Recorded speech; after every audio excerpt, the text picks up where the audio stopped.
Folks, Black Star Network is here. Oh, no punches! I'm real revolutionary right now. Support this man, Black Media. He makes sure that our stories are told. Thank you for being the voice of Black America, Roland. Stay black. I love y'all. All momentum we have now, we have to keep this going. The video looks phenomenal. See, this difference between Black Star Network and Black-owned media and something like CNN. You can't be Black-owned media and be scared. It's time to be smart. Bring your eyeballs home. You dig?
Folks, today is Tuesday, April 23rd, 2024. Coming up on Roland Martin Unfiltered, streaming live on the Black Star Network. Non-compete clauses are now a thing of the past, thanks to the Federal Trade Commission banning the practice. We will talk to an employment attorney on how this will completely change the game in numerous industries.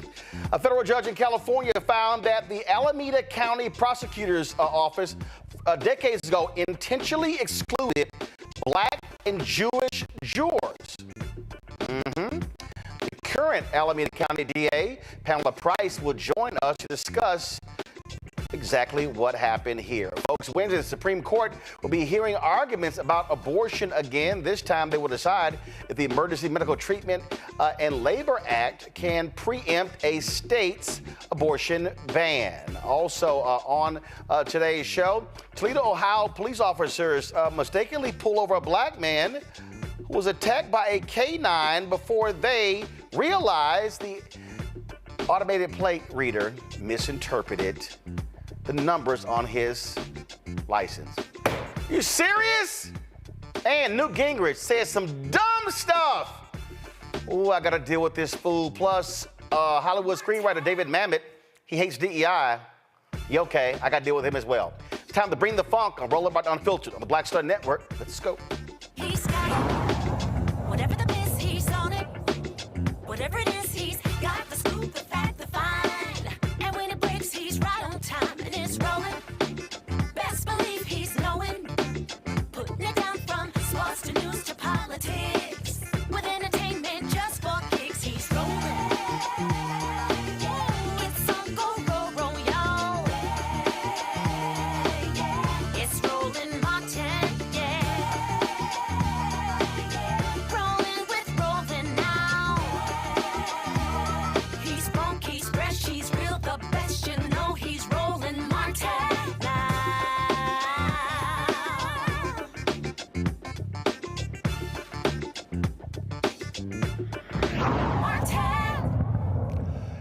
A huge decision for the Federal Trade Commission. In a 3-2 vote, they have banned non-compete agreements. These agreements have prevented millions of employees from working for competitors or starting a competing business after leaving a company or even being fired. The FTC estimates that non-compete agreements cover some 18% of the U.S. workforce.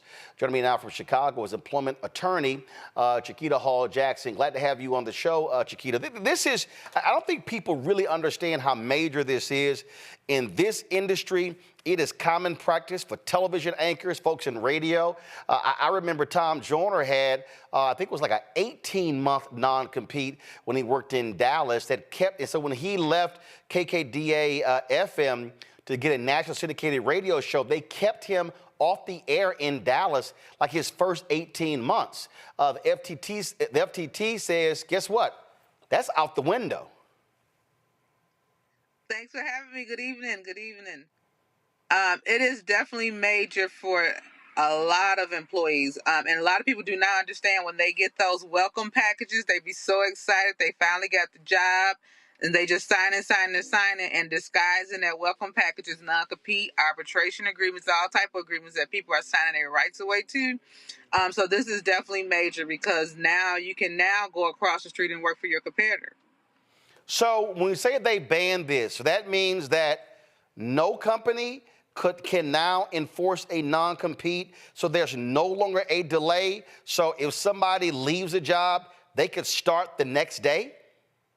That's what the goal is. Now, I'm pretty sure there are going to be some challenges raising this up to the Supreme Court and a few others, but this is the Federal Trade Commission. This is the highest it can get. So hopefully they have more of an impact, but this is something that I do see a lot of companies might come in and try to challenge through litigation. Oh, there's no doubt in my mind we're going to have some lawsuits here because there are many companies that use these non-competes in a very punitive way. Like I said, there used to be some non-competes that were as long as 2 years. For the most part, we look at non-competes down there about 6 months. But what happens, I know in my industry, it's actually kept people on the sidelines where they couldn't get a job. And some states, though, require, if you have a non-compete and you want to enforce it, you got to pay that person to sit on the sidelines. A lot of other places, they don't. That's correct. And Illinois actually call ourselves making an effective change by making a requirement of $75,000. You have people in the domestic world couldn't go across the street and work for their competitors. You in AutoZone, now you can't go to O'Reilly's and different things like that. And they're not even making $50,000 a year. So in Illinois, we scratch the surface by making a minimum threshold of $75,000. But like you said, you do still have to pay, but there's plenty of people that just can't move. And if so, they're going to take a job outside of their field in the meantime, in between time, until their opportunity comes where they can now exhaust their remedy. And then some people just opt in to pay the difference because with a non-compete, it usually lets you know that if you do violate it, then it comes with a nominal cost or some kind of financial cost. And most people, if you want to stay in that area of expertise, then they might be willing to pay that over a payment plan or some kind of long-term payment option. This here is the document the FTC, when it laid out the proposed changes. And they say here that according to the FTC estimates, the proposed rule could increase workers' earnings across industries and job levels from $250 billion to almost $300 billion a year. That's what it's all about. Someone they talked to their good friends that sit in these nice seats, and they said, look, you guys are holding up my money. And I saw they including patents. Now it's going to have opportunity for people to take their patents and get what their working ideas and get a patent themselves versus paying it through a third-party company where they're not getting paid. Their salaries remains the same regardless. I had one client, he had 21 patents from one company over 21 years, and his name was on none of them. It was all owned to the company, but it was his inventions, his idea. And now you open up the floodgates for those opportunities where people can now own their own patents regardless. If they leave this company, now I can go across the street and start my own competing company and also get my idea patent. Here's what's crazy. They actually listed a few examples here. Here we go back to my iPad. Michael, a single father, found work as a security guard for a Florida firm a few weeks after accepting the job, which paid around $11 an hour. His overnight child care fell through and he resigned. Months later, he took a job as a daytime security guard at a bank, making almost $15 per hour. But his new employer let him go when the previous employer sent a letter stating that Michael had signed a 2-year non-compete for an $11 an hour job. Yeah. The next one here says Gene, a vice president at Amazon, who had signed a non-compete, left the company to serve as head of product for a tech startup, Smartsheet. Amazon sued to block him from taking the job. After unfavorable media coverage, Amazon dropped the suit. Under the leadership of Gene and others, Smartsheet thrived and exceeded $500 million in annual revenue. Gene left the firm in 2021 for a new startup. And so people might think, well, these are, high-paying jobs. The vice president still was a security guard. And who the hell signs a security guard to a 2-year non-compete? What trade secrets does he have? Yeah. It's just greed and power, and that's what it boils down to. But I tell people all the time, and I actually wrote a book talking about how to navigate workspace, because people just sign. I'm pretty sure he wasn't even aware that he signed that agreement. You get a welcome package, it's your hiring package. All you're looking at is your pay, what days you need to report, and that you're actually going to be starting work somewhere, and you're just signing away. You don't know what you're signing. Absolutely crazy. So we'll certainly see what happens next if there are any lawsuits. But this is a huge, huge win for workers' rights. Chiquita, we appreciate it. Thanks a lot. Thanks for having me. Enjoy your All week. right, got to go to a break. We come back. We'll talk about this with my panel. I'm sure they can't wait to weigh in. You're watching Roland Martin Unfiltered on the Black Star Network. Be sure to support us in what we do by joining our Bring the Funk fan club. Our goal is to get 20,000 of our fans contributing on average $50 each. That's $4.19 a month, 13 cents a day. If you want to help us build this network, build this show, and the multiple shows that we have, please do so by sending a money order or check to P.O. Box 57196, Washington, D.C., 20037-0196. Cash App is $RM Unfiltered. PayPal R Martin Unfiltered. Venmo is RM Unfiltered. Zelle, Roland at RolandSMartin.com. Roland at RolandMartinUnfiltered.com. Download the Black Stud Network app. Apple phone, Android phone, Apple TV, Android TV, Roku, Amazon Fire TV, Xbox One, Samsung Smart TV. And of course, you can be sure to get my book, White Fear, How the Browning of America is Making White Folks Lose Their Minds, available in bookstores nationwide. Fanbase is pioneering a new era of social media for the creator economy. This next generation social media app with over 600,000 users is raising $17 million, and now is your chance to invest. For details on how to invest, visit startengine.com/fanbase or scan the QR code. Another way we're giving you the freedom to be you without limits. I was just in my backyard. I was manifesting about life. I said, I would love to come back because it was a great time, and these kids need that right now. They need that male role model in the schools, I think. Even on TV. Because people are scared to go into the high schools. You know, the high school, you know what I mean? I would love to bring it back, and I think we can bring it back. You know, what do you think? I think we'll ask the people. We'll ask your people. We'll do a poll. Y'all want to hang a Mr. Cooper? Yeah, I say let's go. We all look good. You know, Holly looked good. You know, Raven looked the same. Marquise, Don Lewis. It'd be funnier than half the bullshit you see out there on TV now. God damn. What the fuck? What happened to TV? Damn. It's some... I'm like, oh my God.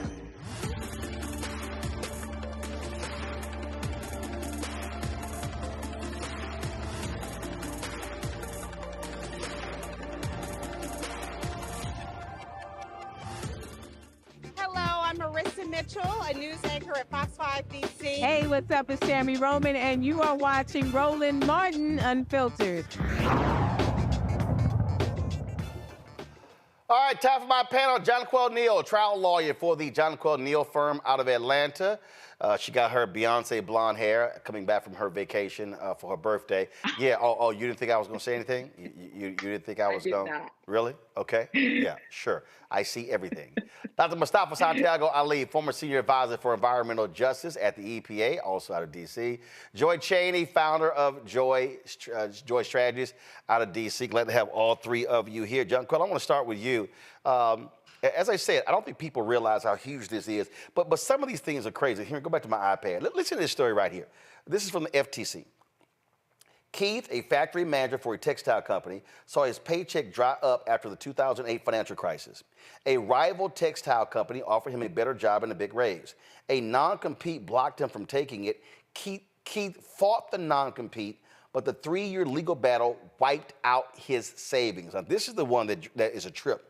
A phlebotomist, a technician who draws blood from blood testing, drove long hours around upstate New York, performing physical exams and collecting specimens. She was offered a job by a clinical lab that offered more regular hours, higher pay, and no travel requirements. But the offer was rescinded when the company discovered she was subject to a non-compete. The thing is, again, it's in so many industries, and this is so pervasive. And so this FTC decision by the 3-2 vote has far-reaching implications in every job field. That's absolutely correct. The only field that I'm aware of where non-competes are not a general practice is in the field of law, because we're generally restricted by state already. So one of the things as it relates to non-compete agreements, this is a huge win for employees all across the country. I mean, essentially, what the findings show from some of those case summaries are that every state, well, a lot of states, they regulate non-compete agreements, right? There are certain provisions in non-compete agreements that it can be found unconscionable, right? But just like that summary said, that case study, who, with the people that they're using these against, right? Who has the resources to fight the legality or enforceability of the a guy making $11 an hour cannot fight a company, and he's going to a job making $15 an hour. And the companies don't want to get into that's why the hiring companies will rescind those offers, right? Because they don't want to get involved and entrenched in a legal battle over prospective employees when they can just hire someone that doesn't have the same restrictions. So it's really, really a big win. And I'm very, very excited about it. I'm cautioned a little bit about what the potential lawsuits about Congress not giving them the explicit authority to promulgate this, or whether there's implicit authority. So it'll be interesting. Mustafa, I'm going to go to you. They say, FTC, 1 in 5 Americans, about 30 million people, are bound by a non-compete. That is a huge number of folks. No, it most definitely is. You know, I've even had to sign a couple of non-competes over the years, and luckily I had great attorneys who could take a peek at it. But this is really something for the everyday person. And as been stated earlier, it is not just for the wealthy or those who are, you know, making those larger sets of salaries. So it's important. I think I would be remiss if I also didn't bring into our conversation, you know, that we need to make sure that these types of things can't be rescinded or amended. Because often when we're dealing with one administration, then we move into another administration, individuals will try and find a way to take away rights, because this actually gives everyday working class people rights. And we know that there has been an attack on that. So those who have a specialization in this area, hopefully they can help us to understand, is this locked in? Or will we have to continue to fight to make sure that these rights stay in the hands of people? Joy, that was the point I was about to make, is because this is a perfect example that people need to understand. This is a difference when it comes to elections, who gets elected and who does not. And so what you have here is a Biden-Harris administration that has been far more aggressive in supporter of workers' rights. You've had the FTC and the DOJ being very aggressive against mergers that have led to job losses and led to consolidation, higher prices as well. And I'll give you an example right now. You've got some folks looking at this potential sale of Paramount or their parent company, National Amusement, and they say, hey, maybe we wait until after November, because a Republican win by Trump means a far more lax Federal Trade Commission and DOJ when it comes to these issues, as opposed to a Democrat Biden-Harris administration that's far more likely to stand with the workers as opposed to the big company and the owners. That's right. When we say elections matter, we mean economic rights. We mean what the FTC, maybe a commission you didn't even know about or hear about, but it impacts your ability to make money. So much of this is about workers, but it's also about small business owners who are now going to be able to innovate and perhaps create new innovations that we had not originally thought of because they're not saddled with the non-compete clause. So this is really important. And let me just say, one of the best things about the 1619 Project is it really talked about and broke down how slavery bleeds into not just what impacts people of color, but what impacts all sorts of people, working class people, the little guy. The fact that we believe that companies should control everything and that you are lucky to have a job and that they can do almost anything they want to you unfettered and can prevent your ability to earn a living beyond them and to build your own legacy for your own family is a vestige of slavery that impacts us all, regardless of race. I mean, it's just absolutely crazy. And again, we'll see. I'm quite sure you're going to have some lawsuits that are going to be filed as it relates to this. All right, folks, got to go to break. We'll be right back on Roland Martin Unfiltered on the Black Star Network. Back in a moment. Next on A Balanced Life, we're talking everything from prayer to exercise to positive affirmations and everything that's needed to keep you strong and along your way. That's on a next A Balanced Life with me, Dr. Jackie, on Black Star Network.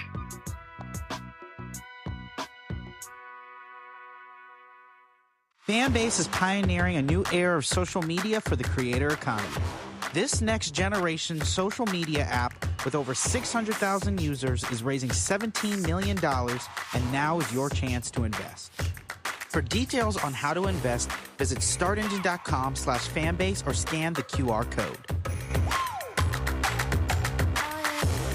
Another way we're giving you the freedom to be you without limits. Grow your business or career with Grow with Google's wide range of online courses, digital training, and tools. Gain in-demand job skills with flexible online training programs designed to put you on the fast track to jobs in high-growth fields. No experience is necessary. Learn at your own pace. Complete the online certificate program on your own terms. Stand out to employers, get on a path to in-demand jobs, and connect with top employers who are currently hiring. Take one professional career certificate program or all 6. Earn a Google Career Certificate to prepare for a job in a high-growth field like data analytics, project management, UX design, cybersecurity, and more. All professional career certificate programs must be completed by December 31st, 2024. Scan the QR code to complete the application. There are 1,000 scholarships available. Grow with Google and J. Hood and Associates. Be job ready and qualify for in-demand jobs. Hello, I'm Jamia Pugh. I am from Coatesville, Pennsylvania, just an hour right outside of Philadelphia. My name is Jasmine Pugh. I'm also from Coatesville, Pennsylvania. You are watching Roland Martin Unfiltered. Stay right here. All right, things got a little testy today in New York City where Donald Trump was on trial. The judge of the case really went after Donald Trump's lawyers by saying, you really want to play with me when it comes to this gag order and his constant outbursts on social media. That took place earlier today. Of course, when testimony began, David Pecker, former leader of the National Enquirer, took the stand and admitted that they struck a deal in 2015 to help the Trump campaign by locking up or locking down stories of what people were alleging affairs with Donald Trump. They call these highly, highly confidential situations. Go to my iPad. This is from the Yahoo story here. It says that Trump's then lawyer Michael Cohen fed the tabloid negative stories about rivals like Senator Ted Cruz when they sensed him gaining momentum on Trump in the GOP primary, Pecker testified. Steve Bannon also pitched negative stories about Hillary Clinton to Pecker that the Enquirer published. But they had a deal called Catch and Kill, where the National Enquirer paid $30,000 to Trump Tower doorman so he could not discuss a story of Trump fathering a child out of wedlock. The short story was not true, but Pecker said, quote, I made the decision to buy the story because of the potential embarrassment it would have to the campaign of Mr. Trump. They also had a catch and kill example involving former Playboy model Karen McDougal, who was shopping a story about her having a sexual relationship with Trump. Quote, I think you should buy it, Pecker said he told Trump, who was mayor at the time during the 2016 campaign. The thing that's really interesting here is when you look at all these crazy Trump folk who act as if this is no big deal, Mustafa, is that it shows you how they don't care, And one of the things, though, that folks have been talking about is, the impact on potential independent voters. Here's a perfect example. Now, Fox News loves doing these, what I call dumb folks in diners stories. So what they do is they send out Lawrence B. Jones, who, bruh, you need a haircut. Send him out to interview these folks in these diners. They sound like idiots. If you want to see a true MAGA idiot, watch this woman who's wrapped in a Trump flag like she's in need of a blanket, just move to tears about how much we really need this thug back in the Oval Office. Listen. I was talking to this young lady right here. Hey, how you doing? Good morning. We were talking about the former president being under prosecution right now. What do you make of it? Do you think that is fair? No, I don't think it's fair. It's ridiculous. They're just trying to keep him busy so he can't run. You were telling me yesterday that as you thought about the case and you were watching about what was going on in New York, that it brought you to tears. Why is that? Tears, because we need Trump back or else we're going to lose our country. We're going to lose our country. And what's happening with these protesters is heartbreaking. It's history happening all over again, and they don't understand how bad it could get or will get if we don't get Trump back in. Thank you so much. Let's talk with some more folks here. Sir, how you doing? Good. I see you got your MAGA shirt on. I do. The president is... You know what? Let's go back to listen to another idiot. I just got to listen to another How do you idiot. feel about it? Do you think that is fair? Not at all. They're going after him just to keep him off the trail. And if it was anybody else, it wouldn't even be a case. But just because he's the president, they're going after him. It's the only way they can win. So the question is, guys, can Donald Trump get a fair process in New York City? Sir, what do you think about that? You got Donald Trump, he's in Manhattan, you got a DA that made a campaign promise to go after him. The area that is seating the jury, only 80% of them are Democrats and only 20% of them voted for Donald Trump. Do you feel like they can be fair? Absolutely not. I think that the media as a whole has made it their mission to try and come together against Donald Trump, and that's all they're concerned about is beating him. And I was talking to this young lady Here, right here. let's see here, Mustafa. You notice Lawrence never asked the question, hey, do you think Donald Trump should have paid off a porn star who he cheated on his wife with? You notice that actually wasn't asked. So we'll talk about a fair trial. He's also, Mustafa, on trial for the exact same thing that Michael Cohen pled guilty to under the Trump Department of Justice. Well, you know, the Republicans used to label themselves as the party of family values. And when you have both reporters who won't ask the poignant questions, really they're just basic, straightforward questions, then that sort of shares the framing that they're approaching this from. The other part of it is you see individuals who wrap themselves in privilege. And privilege means that you don't have to actually deal with the facts, because the facts, the law, whatever the situation might be, no longer really apply to you, because they definitely got it wrong, because if it had been anybody else, they would be in jail. Some would say under the jail for the things that, you know, Trump has done over the years. So to ask the basic question, is it all right for you to pay off a porn star as your wife has just had a baby? You know, when you don't ask the basics, then that pretty much tells us exactly where you're coming from.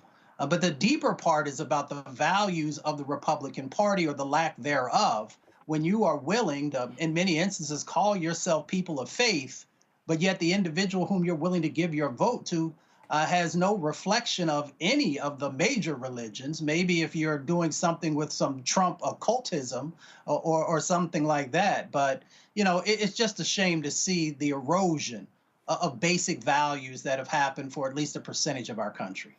The thing that just really cracks me up, Joy, is that he's admitted, yeah, we paid her off because we didn't want the public to know, so it's going to hurt my campaign.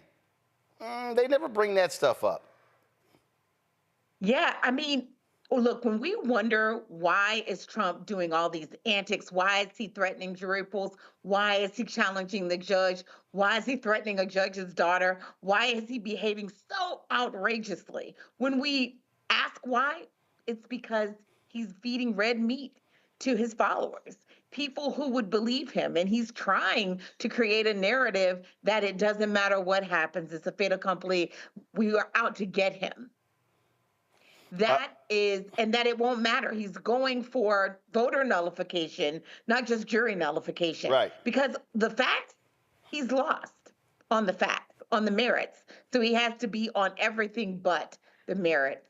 That's why he keeps up these antics. And you are right. He's doing it for his cult. I just think it's hilarious, John Quell, how he and his attorneys go, this is no big deal. I mean, this is really no big deal. Actually, it's against the law. And again, his own attorney has already gone to jail. His own attorney got charged by his Department of Justice. So if the case against you is bogus, well, wasn't the case that your Attorney General, Bill Barr, prosecuted him on, wasn't that bogus too? Well, you know, it's interesting because, you know, I've noticed that a lot of the Trump supporters make it a partisan issue, right? Because he's the president. However, the former president. However, just because of whatever position that you have in society, that does not make you above the law. And if you committed crimes you should be prosecuted for those crimes. You should not be treated differently because of whatever position that you have in society. And frankly, not just that lawyer, tons of Trump's lawyers, right? If we even talk about the Georgia indictment, it's tons of his lawyers have been charged with felonies and tons of them have pled already. And so it's insane to me that a criminal trial is about what party you are associated with, when it has nothing to do with that. This is the criminal justice system. This has to do with pursuing justice. And you cannot commit crimes, and just because of whatever position you hold, that you're not held accountable to those crimes, including the violation of that gag order that was instrumented through the court. Yep. And how about this here? If you don't want to be prosecuted, don't break the law. I know that sounds like a novel concept, but it's kind of basic. It's kind of basic. All right, folks, hold tight 1 second. We're going to come back. We're going to talk about this case. I mean, this one county where they've been screwing over Black and Latinos for decades. Now they're trying to fix the issue because the federal judge said, get it done. We'll discuss that next. And also talk about the continuing attacks on DEI, this time from a major Hollywood screenwriter. Y'all gonna love this here. He claims that his daughters were not, they were not actually beneficiaries of nepotism because they sat next to me on set many a time. Ooh, whiteness is a powerful thing. And also, Newt Gingrich, did he actually invoke the work of civil rights workers in the 60s in an effort to defend Donald Trump? I've got a couple of things to say about that idiot as well. You're watching Roland Martin Unfiltered on the Black Star Network. Be sure to join our Bring the Funk fan club. Your dollars make it possible for us to do the kind of coverage that's necessary. This show is a daily show. We have other weekly shows as well, and we're building the network out, but your resources are critically important for our growth. And so the goal is to get 20,000 fans contributing on average $50 each for the year. That's $4.19 a month, 13 cents a day. Send your check and money order to P.O. Box 57196, Washington, D.C., 20037-0196. Cash App is $RM Unfiltered. PayPal R Martin Unfiltered. Venmo is RM Unfiltered. Zelle, Roland at RolandSMartin.com. Roland at RolandMartinUnfiltered.com. We'll be right back.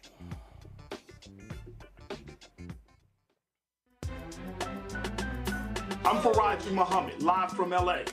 And this is The Culture. The Culture is a two-way conversation. You and me. We talk about the stories, politics, the good, the bad, and the downright ugly. So join our community every day at 3 p.m. Eastern and let your voice be heard. Hey, we're all in this together. So let's talk about it and see what kind of trouble we can get into. It's The Culture, weekdays at 3, only on the Black Star Network. Oh, hey folks, Roland Martin here. And so if you go to my website, of course, you can check out our wonderful pocket squares. I know some of y'all, when I'm wearing suits, I get emails from different people about different things. And so this is one of the Shibori pocket squares that I'm wearing right now that actually looks like a flower. But we also have custom-made feather pocket squares, because y'all know we got to be different. I remember when I was battling Steve Harvey at Essence, I said, you know what? I can't just keep wearing the same boring and bland silk pocket squares. So all of these feather pocket squares are custom made. They're all individual. And so you can check those out on Roland Martin, RolandSMartin.com. You can also get the Shibori pocket squares on RolandSMartin.com. And so go to the website, folks, and get your latest Shibori pocket square today. If you're going to look clean, you got the summertime coming up, you be wearing linen suits, it's time to look a little fly, and so you might as well ditch the silk and go with the Shibori or the feather custom-made pocket squares.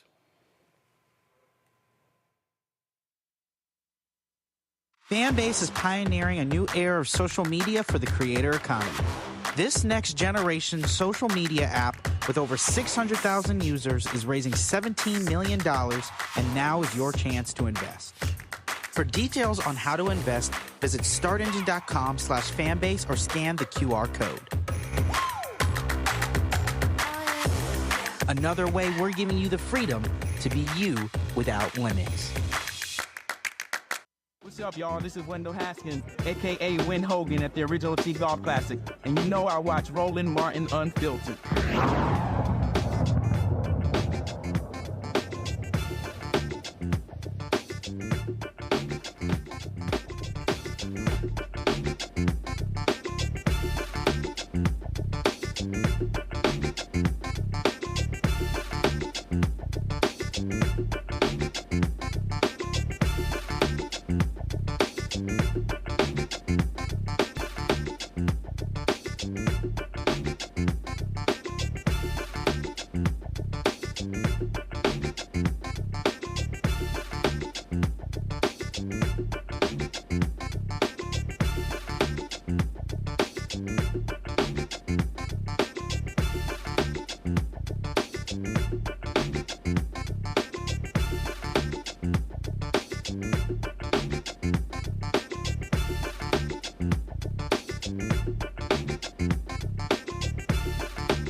Folks, Avion White has been missing from Suwanee, Georgia since March 11th. The 15-year-old is 5 feet 3 inches tall, weighs 120 pounds, with black hair and brown eyes. Anyone with information regarding Avion should call the Gwinnett County, Georgia Police Department, 770-513-5700, 770-513-5700. A misidentified number read by an automated license plate reader in Toledo, Ohio, led to a canine dog attacking a black man who's now facing charges. This took place on April 11th when 38-year-old Brandon Upchurch was taking his cousin home when several officers stopped his truck with guns drawn. Brandon began recording the stop on a cell phone. He asked the officers why they stopped him.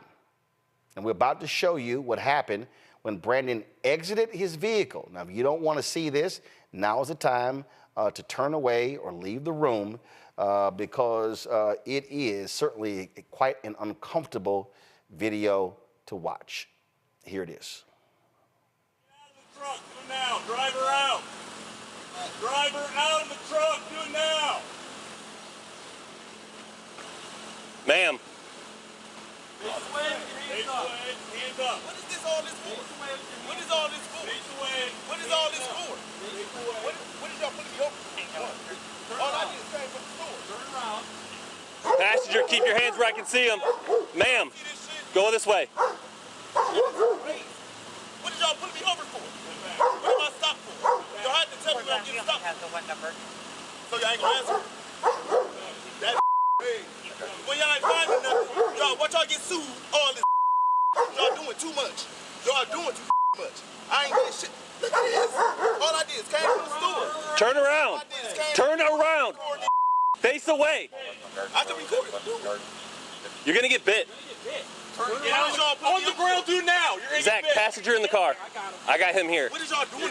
You're gonna get bit. Get on the ground, do Get now. On the ground. Get on the ground.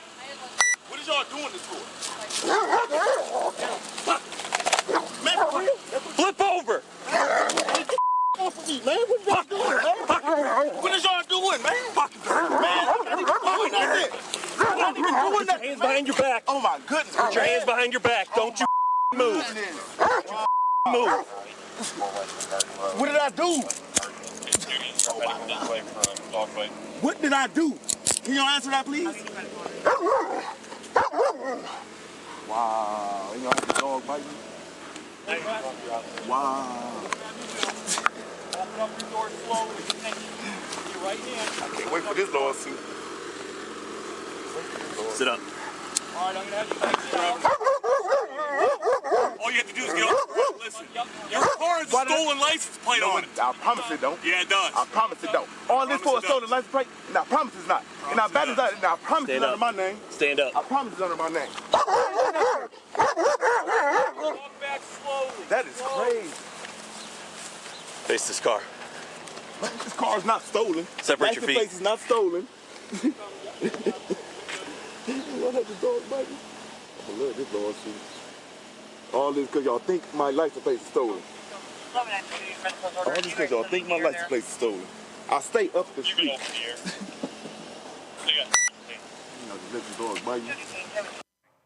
Now, folks, my producer has been in contact with Brandon. He was supposed to come on the show tonight, but his attorney advised him against it. The resisting arrest and obstruction charges still stand against him. Brandon has a May 9th court hearing. He says that he hopes the charges will be dropped then. The Toledo chapter of the NAACP is demanding an investigation into the incident. It's crazy to me, John Quell, that they screw up, sick a dog on them, but you still want to hit them with obstruction charges on a bogus arrest. Yeah, you know, certain commands that the police give you, they do want you to follow those, but it is absolutely insane that we have an improper detention, right, of this young man, and then you all are going to move forward with these charges. But let's not even talk about the use of excessive force. First of all, they were taunting him, telling him that you're going to get bit when his behavior didn't warrant a dog to be let loose on him, essentially. And so it was inhumane. It's very difficult to even watch that. I watched it earlier today, and watching it this time, I don't know, it gets harder and harder for me to even watch that because it's absolutely horrendous behavior. And as you heard him on the video, he said this is going to be a lawsuit, and you can count on it, as you just stated, his attorney. That's a violation of his Fourth Amendment rights, and they have a federal lawsuit against him as it relates to this, and it'll be in their best interest to drop those charges against him, for sure. I don't understand how he can even still be facing charges, Joy. I mean, this is a massive screw up. They should be saying, hey, please, pretty please, don't sue us, drop everything, because we're going to have to pay him some serious money. With apologies. Who's the prosecutor? Drop this case. I'm sure that is what will happen. But here's the thing. I was disturbed even before the dog came out. Why did they approach his car with guns blazing like that? I mean, every time it's a Black person, every time there's a Black person, it feels like an over response. Multiple people. I would have to watch it again to see how many cop cars were there. But I mean, guns blazing. And where's the compassion? Because to be honest with you, when you know that you have not done anything wrong and you have people coming at you with guns out and a dog, which is threatening, and you know that you have done nothing wrong, that is hurtful and that is infuriating. You're just trying to go home. They need to drop this case, and we need to evaluate the dignity that is shown Black people in this country because it is sincerely lacking. Absolutely. Mustafa, go ahead. I mean, it is what we talk about. It is about stripping power away from folks of color. It is about the dehumanization. I am very aware that it is difficult to be a member of law enforcement. But at the same time, you have to also understand that you cannot strip away people's civil rights, their human rights, and we continue to see this time and time and time again. I'm also reminded of how folks have used certain types of dogs to threaten us. We've all known and seen with the civil rights movement, but not just civil rights movement. There have been other protests where folks have brought dogs in to push people back, to attack them, to make sure that they understood that you don't have any power in this situation. At any time, we can release this animal to attack someone who we see as less than human. So we've got to understand all the various dynamics that are at play here because, it is about mentally, spiritually, and physically stripping away a person's humanity when we see these types of situations. So yes, there will be a case that moves forward. And yes, this individual will find some form of remuneration, but you can never give somebody back that dignity that you strip from them. You can never make them not be afraid the next time that there is an officer that's in their vicinity following behind them or whatever the situation may be. So you can never return that to this individual. But you can, as we say, hit them in the pockets to make sure that they do something in these police departments. One, strengthening whatever particular system that they have and the information that's in there, but also in how you engage underneath the paradigm of serve and protect. Well, and that's the thing right there, Jonquel, just these cops' decisions. And what still is crazy is, and they go, oh, my bad, it was a mistake. I remember that was another story. It was involving a black cop where she punched in the wrong number. And they had guns drawn. They had scared the hell out of the husband, the wife, his son. They think they were returning from a basketball or a football game. And I mean, hell, you can't, that's traumatic. And so, I mean, even my bad ain't good enough when you've had guns put in your face and you've been slammed against, a hood of a car and handcuffed. In this case, dude was bitten by a dog. I mean, my bad just don't cut it. It certainly doesn't. And frankly, that kind of trauma could affect him for the rest of his life. And that is why these lawsuits, these civil rights lawsuits are so important, that I urge everyone in the community, when approached by law enforcement and you are dealing with these kinds of cases where they have used excessive force, whether that is tasing you or a dog being sicked on you or the excessive force by the hands of them physically, to seek counsel and seek it immediately so that they can be sued. Because you're right. Your mental health is at stake, right? Your dignity is at stake. How you even drive or operate will no longer be the same, right? However, one of the ways that can assist you is winning $1 million lawsuit against them.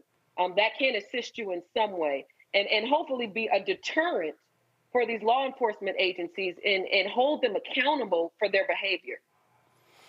Well, I should say, we also need to be able to sue individual police officers. There has to be some hit in the pocket for individual police officers. And yes, we know that they were just being covered. They would have some kind of professional insurance. That's fine. But there's a reason why in every other profession, when you're out there doing your work, if you're a doctor, if you're a lawyer, whatever, you can be sued for malpractice. You can be sued for these mistakes. We have got to change the equation. When they're out there thinking, how do I approach this person? Do I approach them as if they're some kind of known terrorist over a potential car theft? Or do I make some inquiries before I get that far? Do I put them face down in wet grass and trash? Do I stick a dog on them? What is my responsibility and what might be the consequences to me? We've got to make sure that people just can't go, get suspended, get reprimanded, move on to the next town, or as if nothing happened. There has to be something, and it won't happen often. It'll just take one or two people to change the equation, make them rethink. Yep. Absolutely. All right, folks, let's go to Alameda County, California, where a federal judge has ordered the California DA there to review more than 30 death penalty cases after uncovering evidence that prosecutors may have wrongfully worked to systematically exclude Black and Jewish folks from juries of homicide cases. U.S. District Court Judge Vincent Chabria says there is strong evidence that, quote, in prior decades, prosecutors from the Alameda County District Attorney's Office engage in a pattern of serious misconduct. Joining us right now is the Alameda County DA, Pamela Price. Pamela, glad to have you back on the show. Folks have been trying to recall and get you thrown out of office. They were pretty damn quiet when this stuff was happening under your predecessors. Absolutely, Roland. Thank you for having me back. It is clear that There were serious evidence or evidence of serious misconduct by some of the deputies who served in this office before I got here. When I was elected on a reform platform, it was because our community did not trust this office, had many questions about some of the injustices that we had seen, the double standard. And so I came into the office with a mandate to clean it up, to reform the office, to bring ethical and culturally competent and compassionate service to the people of Alameda County. And Judge Chambria's direction to me is consistent with the direction that any ethical prosecutor would feel mandated to follow in light of the evidence that we found in Mr. Dykes' case. And so was this discovered after you took over and y'all began to review cases? Absolutely. In January, Judge Chambria invited me to attend a settlement conference that he was convening in the case of Ernest Dykes. Mr. Dykes was convicted of murder in 1995 and sentenced to death. And Judge Chambria was assigned the case. In California, we have a moratorium on the death penalty. So we have many people on death row who still have the opportunity to appeal their sentences. And Mr. Dykes had appealed his sentence to the federal court. It was assigned to Judge Chambria, and he invited me. And once I got into the case, I assigned a deputy to review the matter. And within a week, she found that there were these notes of prosecutors who clearly appeared to have targeted Jewish people and Black people and removed them from serving on a jury. This is a long-kept secret, unfortunately, in Alameda County. There were other cases before me where death verdicts were overturned because the remedy is to the verdict cannot stand if it is constitutionally infirm. And so that had occurred, but none of my predecessors had taken the appropriate action. One of the things that we often do not see when these things happen, we don't see any action taken against those prosecutors. There's a prosecutor in Kansas, Tara Moorhead, who has been just evil for 4 decades and forcing confessions, in cahoots with rogue cops. And she now has to give up her law license, give it up voluntarily because she's going to get disbarred. Does your office plan on going to the state bar and actually seeking the disbarment of any of these previous prosecutors and forbidding them from practicing law? Not at this time. Fortunately, all of the people whom we believe engaged in the misconduct left the office before I was elected some time ago. Some of them may be deceased. We are not focused on them at this time. Our focus is to assist the families, because there's no question that these folks committed these heinous crimes or crimes that hurt other people.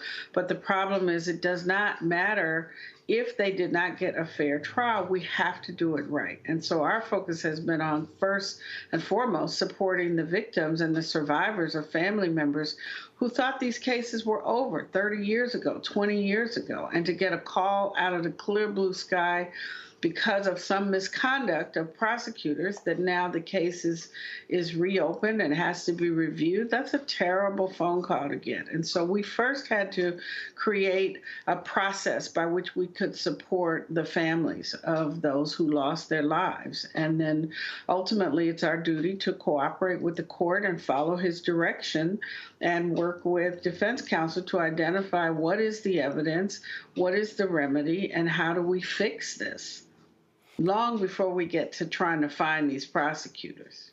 Questions from the panel. John Quill, you're first. Yes. First, I'd just like to say that kudos to you for turning over that evidence and stopping the cycle right where it was happening. You know, as a prosecutor, and I'm a former prosecutor, you have an oath to dutifully and impartially, without fear, favor, to do justice, right? And kudos to you for doing that. One of the things that, as you alluded to initially, was that the proper remedy, if this did happen, is overturning the case. And so 35 potential cases to be potentially overturned that would potentially have to be retried, or maybe some kind of lesser charges or sentence recommendations. I mean, some people do plead to life sentences. However, so I'm just wondering, is there a plan in place with, if there is a voluminous of these trials that have to be retried, is there a plan in place to deal with that? Of course, yes, thank you. You're absolutely correct. I ran for this office in 2022 and was elected as a Minister of Justice, and I take very seriously the mandate under the California State Bar rules that a prosecutor is not an advocate, is not simply an advocate. A prosecutor is a Minister of Justice, and it is my responsibility to make sure that the Constitution is followed and is respected in every way and in every case. And we have recognized 35 cases is a huge number of cases. These cases are old. Some of the cases, the case files are not complete. Some of the cases we have not been able to identify the survivors or to locate them. So I quickly convened a team, and Judge Chambria gave me the grace and the time to work through that. We had to create a process to identify and contact the victims. We had to create a process to locate the files. And then we now have a process in place where we are starting the review. And Judge Chambria has been very clear that this process, we are going to get to the bottom of this. And he wants to know who knew what when. And we are fully committed to following that direction. Joy. First of all, God bless you. We're so glad that you are in this role. 2 questions. Have you talked to other prosecutors about your process and how they could do the same, or why they should do the same? I know you're focused, you're busy, but you know, you're a woman of power and influence. And I know that you won't want to just stop here. Have you, offered to talk to them about how they can show the same level of leadership? Not at this time. I am one of only 3 African-American women elected prosecutors in the state of California. And I'm newly elected still. So I am still very much gaining the trust of the deputies in my office who did work under my predecessors, and changing the culture in our office. And I often tell my law enforcement partners, I don't tell you how to do your job. Don't tell me how to do mine, okay? And I won't help you clean your house because I'm busy cleaning mine. And so I will continue to clean my own house and to manage my own organization in a way that, again, comports with the Constitution and our ethical obligation to protect public safety while advancing justice. That is the message to my prosecutors. We do have compassion. We have compassion for our victims, for our survivors, for our witnesses, and we have to have compassion even for those who committed the worst crime. Brian Stevenson says none of us want to be judged by the worst thing we've ever done. And in California, we are moving away from the death penalty. Our governor has declared a moratorium on the death penalty. We have not executed anyone in more than a decade. I believe 2020 was the last time. But across the state, prosecutors are getting that message. And most recently in Santa Clara County, which is one of our neighboring counties, the district attorney in that office did essentially say that he is going to move to remove the death penalty sentence from all of the cases in his jurisdiction. He has 15 cases. Our situation is a little different. We have 35 cases that we know about. We know that it could be more. As we dig more, we are prepared to follow the trail wherever it leads. But we have to do that on a case-by-case basis. We can't just do a blanket change. We now have to evaluate, because every conviction that is not constitutionally solid and did not comply with the mandate of California law will have to be fixed. Mustafa. District Attorney Price, thank you. And I'm just going to leave it at thank you, and folks can fill in the blank. You know, we often talk about a right to a jury of our peers is enshrined in the Constitution. Can you share with folks how important it is to actually be a part of a jury, because lots of times folks will find reasons not to participate. And for me, voting, both, that's important. And then the other side of the equation is the jury, the opportunity to actually do your civic duty. So could you just share with folks why that's important? Everything in the law depends on the jury. It is the one place where everyday people can come together and make a decision about how to hold someone in their community accountable. As a trial lawyer for 40 years, I tried dozens, hundreds of cases, both up and down the state of California and in federal court, and I rarely had a jury that was diverse. But when I did, and even when I didn't, I understood the value of having diverse points of view. When people go in that jury room, they need to understand some of the things that have impacted the person who is accused of crime, and it's so important that there be some level of cultural competence. That helps people to understand the facts. And you can't understand facts just based on one single life experience. You have to have a diversity of thought, a diversity of experience, a diversity of culture. All of that is what helps people get to the truth. And I do believe in the jury system. I do believe that juries can get to the truth, but it has to be done. It has to be fair. And you have to allow people who are able and willing to serve to serve. That's from the lawyer's perspective. From the person's perspective, this is a civic right that few places in the world have, that we are unique in our country, that we have this, and it is as precious as the right to vote. For women and Black people, we couldn't serve on juries. People had to die for us to serve on juries. And we still fight the stigma in our criminal justice system that we are not considered credible.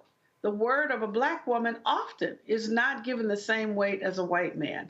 And unless and until we have Black people, Black women, other people of other cultures and other experiences on a jury, we're not going to get over that kind of bias and discrimination in our criminal justice system. Absolutely. Well, look, we certainly appreciate you being on the case and continue the good work and keep us updated on what happens here. All right. Thank you. All right, folks, got to go to break. We'll be right back. I'm Roland Martin Unfiltered on the Black Star Network. Back in a moment. Next on the Black Table with me, Greg Carr. Dr. Kwasi Kanadu, author, scholar, and healer. He is one of the truly representative thinkers and activists of our generation. I had a dream, a particular night, and when I woke up, several ancestors came to me, and they came to me and said, "We really like what you're doing, but you have to do more." His writing provides a deep and unique dive into African history through the eyes of some of the interesting characters who have lived in it, including some in his own family. The multi-talented, always fascinating Dr. Kwasi Kanadu on the next Black Table here on the Black Star Network. On the next Get Wealthy with me, Deborah Owens, America's Wealth Coach. Have you ever had that $1 million idea and wondered how you could make it a reality? On the next Get Wealthy, you're going to meet Liska Askalise, the inventress, someone who made her own idea a reality and now is showing others how they can do it too. Positive, focusing in on the thing that you want to do, writing it down, and not speaking to naysayers or anybody about your product until you've taken some steps to at least execute. Liska Askalise on the next Get Wealthy, right here, only on Black Star Network.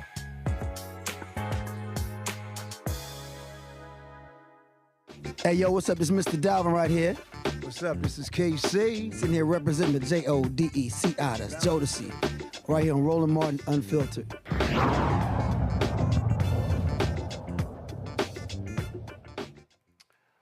All right, folks, Supreme Court will be hearing oral arguments on another case dealing with the issue of abortion, this time Idaho versus United States. The issue is whether medical providers can give emergency abortion care under the Emergency Medical Treatment and Labor Act, the federal law requiring hospitals to provide stabilizing treatment to patients who show up in emergency rooms.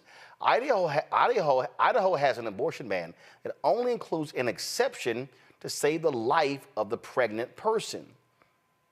It contends that the law does not preempt its abortion ban because there's no conflict between the state and federal law, since that federal law requires physicians to do everything in their power to preserve the life of both the pregnant person and the fetus.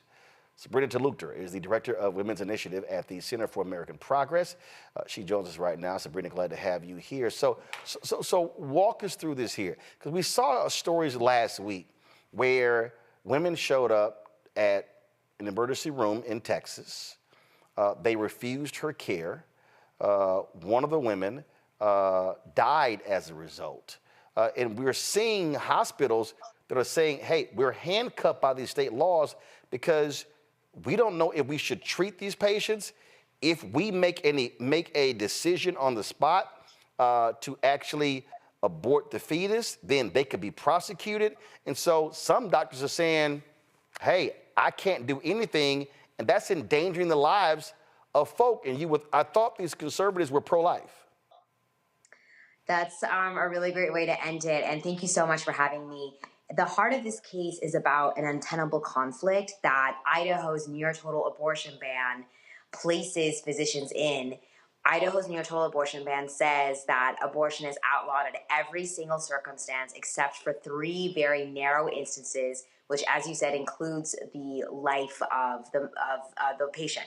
However, EMTALA, the Emergency Medical Treatment and Labor Act, says that stabilizing medical treatment has to be provided to anyone that enters an emergency department, even if they can't pay. And for 40 years, for as long as EMTALA has been around, abortion care has always been considered stabilizing medical treatment. And this isn't a workaround of the Dobbs decision, and this isn't, something new. This has been going on for 40 years, and the reality is that what the Idaho state legislature could not have fathomed because of their political views is that abortion care is health care, and abortions are sometimes necessary to prevent the deterioration of health for a mother. And at every point in this case, from when this case started 2 years ago, physicians, medical associations, and provider advocacy organizations have submitted testimonies, have provided evidence that what is happening in Idaho and what requires of them from EMTALA puts them in an irreconcilable conflict. And the people that bear the consequences are patients, but also the entire health infrastructure of the state of Idaho. Since this ban has been written over 2 years ago, we've seen multiple maternity wards shut down in rural parts of Idaho, and we've seen 1 in 5 obstetricians stop practicing. And what that means is Idaho's maternal mortality rate has doubled. And we've just seen how things like the state abortion ban have made places like Idaho unsafe for pregnant women. And the reality is that the Supreme Court sides with Idaho. Other states will see a similar pattern. Well, and that's really what we see here, and then what you hear from conservatives, from Republicans, is that, oh, well, the bottom line is everything is good. Yeah, but they can't explain, one, the increase in deaths. Absolutely. And also just the increase in the long-term health consequences of a pregnant woman not getting the care that she needs. Abortion care isn't just necessary to save the life of someone. It could be for reasons like preserving future fertility options, for preeclampsia, for ectopic molar pregnancies, for hemorrhaging that happens. Being pregnant is a dangerous situation, and women are really vulnerable to so many long-term health consequences. And that's why this case is so important, because the outcome of Idaho versus the United States impacts every single pregnant woman, medical provider, and EMTALA certified medical facility in the United States, regardless if abortion is legal in that state. Questions from our panel. Joy, you first. Well, first of all, thank you so much for being on tonight. And I would want to give you time to talk about CAP has another report out, I believe this on how far people have to drive. So I don't know, to get abortion services, which is really unbelievable, and how it tracks with the poorest people in the nation. They have to travel the farthest to get abortion. Their reproductive health care has been severely limited. But I also want to ask, what are the implications outside of abortion to a bad Supreme Court ruling here? That's a great question. And the implications are far reaching and profound. We've already seen, as I mentioned, in the state of Idaho, just a complete change to access to healthcare. Maternity wards have shut down. 1 in 5 obstetricians have stopped practicing. There are 50% less OB-GYNs applying for training and to do their residency in Idaho. And half of all of the maternal care specialists in Idaho have left. And that's because no one wants to practice in a state where your job is subjected to criminal and civil sanctions. And this is a trend that we're seeing across the entire United States. That, people just can't work in places that criminalize their oath and criminalize their job. And the people that are directly impacted by this, it's not the Idaho State Legislature, it's vulnerable pregnant women. And Idaho already ranks last in the country for provider to patient ratio. And what we'll see is just profound consequences on women's access to basic health care, to maternity care, prenatal care, etc. And another really important consequence that I feel like people aren't talking enough about is about the potential for carve-outs to EMTALA. If the Supreme Court sides with the Idaho State Legislature, it'll send a message and create a legal precedent for state legislatures to carve out EMTALA for a variety of things. It could be based on a population. It could be for high-cost conditions. The list really goes on, and it's really scary because EMTALA is the bedrock of emergency care in the United States. It could be for aid-related emergencies. It could be for chronic conditions. State legislators can just say, I don't like that. I think we should take it out. And pregnant people will already be rendered second-class citizens if the Supreme Court sides with Idaho. They will not have the same degree of federal protections as anyone else. And the horrific consequence is that even more populations and even more conditions will be subjected to potential carve-outs. Jonquil? Yes, so and thank you so much for being here. Studies have shown, of course, that African-American women have a high maternal mortality rate and actually one of the highest in the world. And so with that being the case, if in fact the Supreme Court does side with Idaho, what effects, disproportionate or not, will that have on minority women and their access to health care while pregnant? Thank you so much for bringing it up. We are absolutely in the midst of, and we have been for a long time, in a Black maternal mortality crisis, and also a crisis of maternal morbidity, where even if someone does survive birth, they have to endure long-term health consequences because the prenatal and postnatal care they received, if anything, was so minimal and quite frankly pathetic. And what will happen in Idaho versus United States is, of course, groups that have already been given less access to care will suffer even more, and the impacts will be disproportionate. And what we're also dealing with is the criminalization of care. We've already seen Brittany Watts being taken into court in handcuffs because she was rejected from an emergency department 4 times because she was going through a miscarriage. And that's something that we don't talk about enough, that yes, there will be horrific maternal health consequences, an increase in infant mortality rates, etc., because Black, brown women are going to be the access, the critical access point will be even less than it is today. But there's also the fear of criminalization. People don't want to go to the hospital anyway because of the discrimination and, sometimes just violence that they're subjected to. Why would someone want to go when they're scared that abortion might be illegal in their state, or they think that going to an ER department is now illegal in their state? And this issue really highlights the intersectionality of the criminal legal system and how it is used now in an abortion context. And as history has shown, it will be used disproportionately against Black and brown women. And that's why this case is so important, that this case does not impact just Idaho. It impacts every single pregnant person in the United States. Mustafa. Sabrina, thank you for everything you do and everything that CAP does.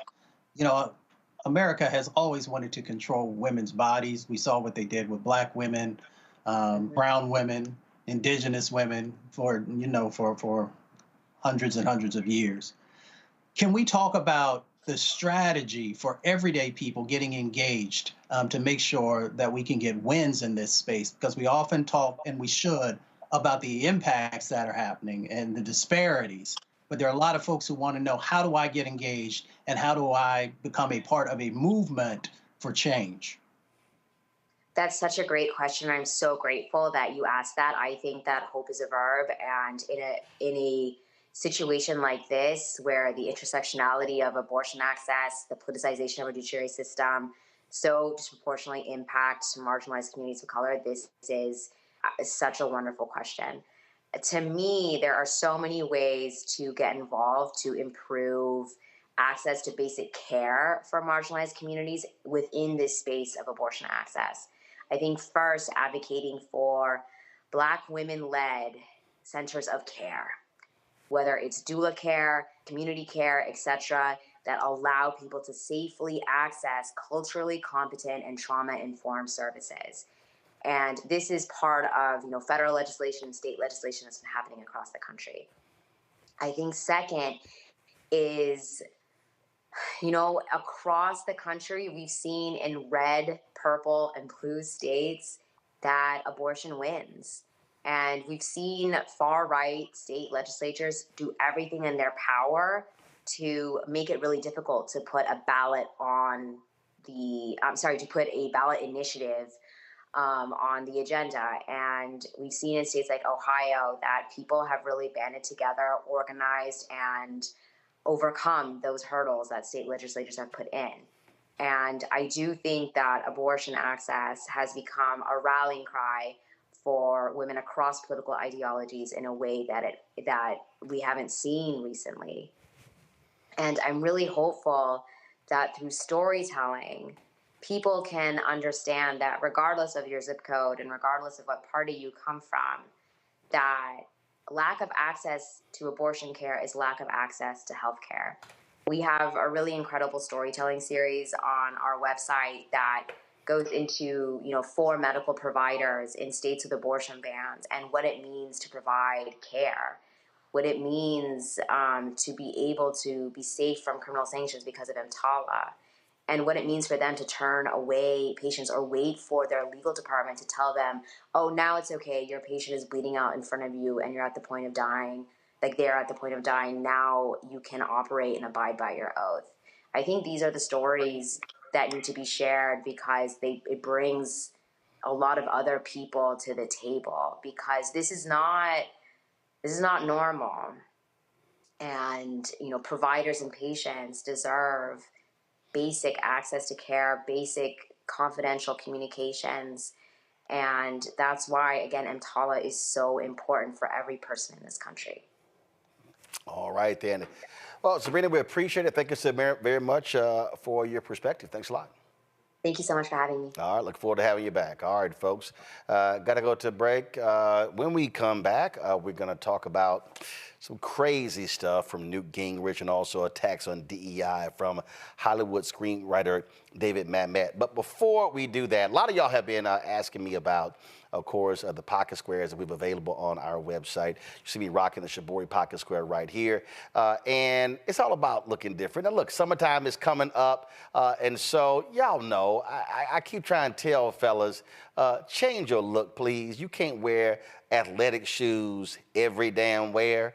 And so if you're putting on linen suits, if you're putting on some summer suits, have a whole different look. The reason I like this particular pocket square, the Shibori, is because it's sort of like a flower and looks pretty cool here versus the traditional boring silk pocket squares.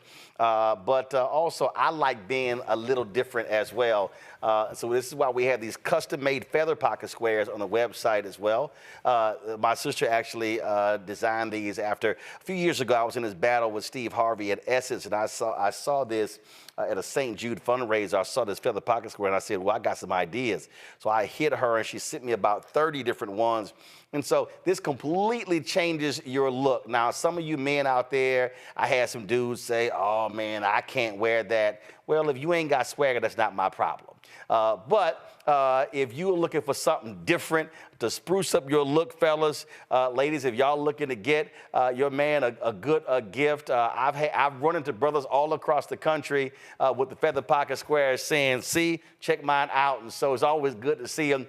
And so this is what you do. Go to RolandSMartin.com/pocket squares. You can order Shibori pocket squares or the custom-made pocket squares. Now, for the Shiboris, we're out of a lot of the different colors, and I think we're down to about 200 or 300. So you want to get your order in as soon as you can, because here's what happened. I got these several years ago, and the Japanese company signed a deal with another company, and I bought them before they signed that deal. And so I can't get access to any more from the company in Japan that makes them. And so get yours now. So come summertime, when I see y'all at Essence, y'all could be looking fly with the Shibori pocket square or the custom-made pocket square. Again, RolandSMartin.com/pocket squares. Go there now. Hatred on the streets, a horrific scene, a white nationalist rally that descended into deadly violence. White people are losing their damn minds. An angry pro-Trump mob storms the U.S. Capitol. We've seen shooting. We're about to see the rise of what I call white minority resistance. We have seen white folks in this country who simply cannot tolerate black folks voting. I think what we're seeing is the inevitable result of violent denial. This is part of American history. Every time that people of color have made progress, whether real or symbolic, there has been what Carol Anderson at Emory University calls white rage as a backlash. This is the rise of the Proud Boys and the Boogaloo Boys. America, there's going to be more of this. Here's all the Proud Boys, guys. This country is getting increasingly racist in its behaviors and its attitudes because of the fear of white people. The fear that they're taking our jobs, they're taking our resources, they're taking our women. This is white fear.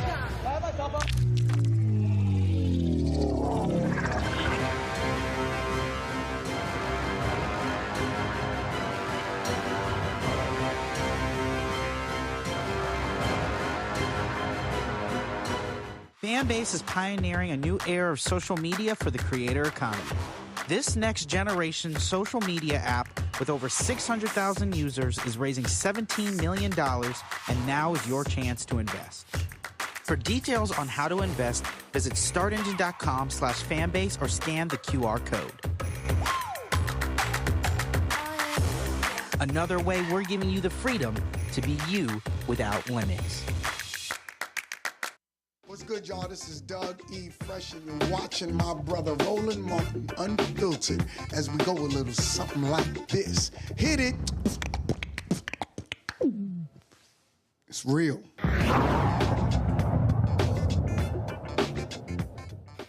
It really gets on my nerves when I see conservatives, especially white conservatives, say some of the most outlandish things when it comes to comparing the plight of thug-in-chief Donald Trump to the revered veterans of the Black Freedom Movement, also known as the Civil Rights Movement. Newt Gingrich, the disgraced former Speaker of the House, who should not give anybody any marital advice whatsoever, was on Fox News, and this idiot actually said this. I think in terms of the court, something that Speaker Mike Johnson said really struck home with me when he said about the decision on whether or not to help Israel and Ukraine, that this is not a game. Let me tell you, I am deeply worried that tomorrow a totally corrupt judge and a totally corrupt district attorney are going to try to put a former president of the United States, candidate of his party, and front runner in the polls in jail. Now, I think this is so horrendous that there has to be some way to reach out to the Supreme Court. I mean, this is literally like some of the civil rights workers in Mississippi in the 1960s. The New York system is now so deeply corrupted, and it is so bitterly, deeply anti-Trump.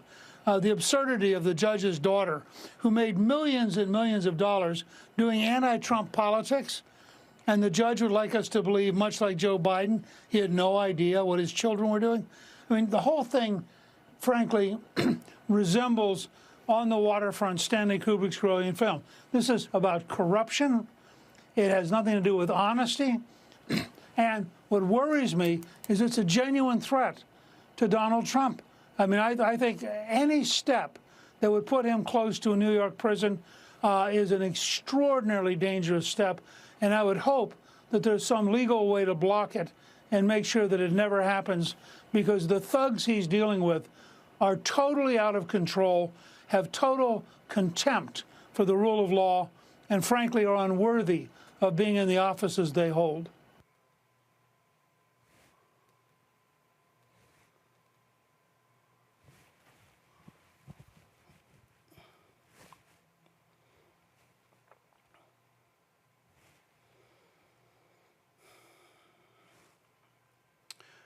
Newt Gingrich literally sat on Fox News with a straight face and compared what this rich, privileged, demon-possessed individual, Donald Trump, is dealing with in a New York City courtroom is akin to what civil rights workers went through in some of the most brutal conditions of racial hatred in American history.